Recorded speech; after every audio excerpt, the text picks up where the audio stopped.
Alright guys, pag-uusapan naman natin ngayon ay paano ba mag-transfer ng ng fund or ng pera po mula sa ating pong C-Bank account, ayan yung ating pong online banking to Union Bank. Ano po? So yun po ang pag-uusapan natin. Let's dive into it po. At punta tayo sa C-Bank natin, of course guys. Pasok natin yung ating pong fingerprint. Ayan. So dito, ayan, makikita nyo guys dito, pag magta-transfer kayo dito po kayo pupunta sa pay transfer. So, punta po kayo doon. Pagpunta mo, of course, makikita mo dito yung other bank. Doon po tayo sa other bank. Pindutin nyo yun. Then, isi-search, pwede kayo mag-scroll. Hanapin nyo po yung mga bank. Napakaraming bank. Halos lahat ng bank po yata sa Pilipinas pwede natin sendan po. So, I think lahat po nandito. But, dahil nga po Union Bank, pwede nyo i-scroll down lang at hanapin yung Union Bank or, ayan po, pwede nyo i-search dito. Pindutin nyo yung search bank. Andyan, hanapin nyo Union Bank. Of course guys, may tatlong Union Bank dito. Yung Cathay United Bank, Union Bank, Union Digital Bank. Dito po tayo sa Union Bank. Pindutin natin yon. And of course guys, ito po yung sinendan ko kanina. So dito i-enter lang po natin. Pag pag first time niyo wala po ito, enter nyo po dito yung kanya pong account number.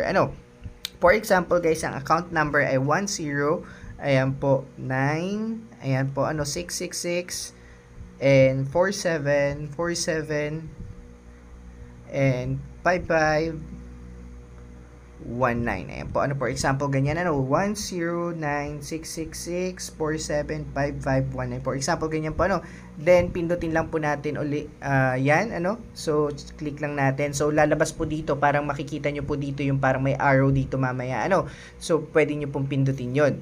So dahil po nandito naman na to, itong account na to, lumabas na ito, nandito to kasi nga parehas naman sila ng bank. So kung wala po, may lalabas dyan na parang arrow, ipipindutin nyo lang yun yung sa katabi po ng number. So pindutin natin yun, then ask po kayo dun kasi ng ng full name. Ilalagay nyo lang po yung full name, bukod dun sa account number, ilalagay nyo po yung full name. So pindutin nyo yung full name, i-add nyo po dun, then ilalagay nyo po yung amount. For example guys ay 100 peso, then pindutin nyo yung done, then pindutin nyo yung next. Ayan po then pindutin nyo po yung confirm. Pwede nyo na po pindutin yung confirm, then lalabas po dito yung security number ninyo or yung pin ninyo. Pindutin nyo lang po yung pin. Ayan po, i-cover natin guys ha.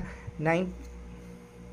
Okay, tapos then lalabas po yun dyan, then makikita na transferring in progress po. Ora mismo po, once na pinindot nyo yung done, ayan po, papasok na po yan So pwede nyo i-share yung message po dito via Messenger. Ayan yung inyo pong resibo, pindutin nyo yung done, and that's done po. So masisend po yun dun sa kanyang bank account, papasok po yun sa kanyang bank account the time na masend po ninyo, at pwede na rin po nilang i-withdraw. So that's our tutorial po. See you around. God bless you. Thank you so much.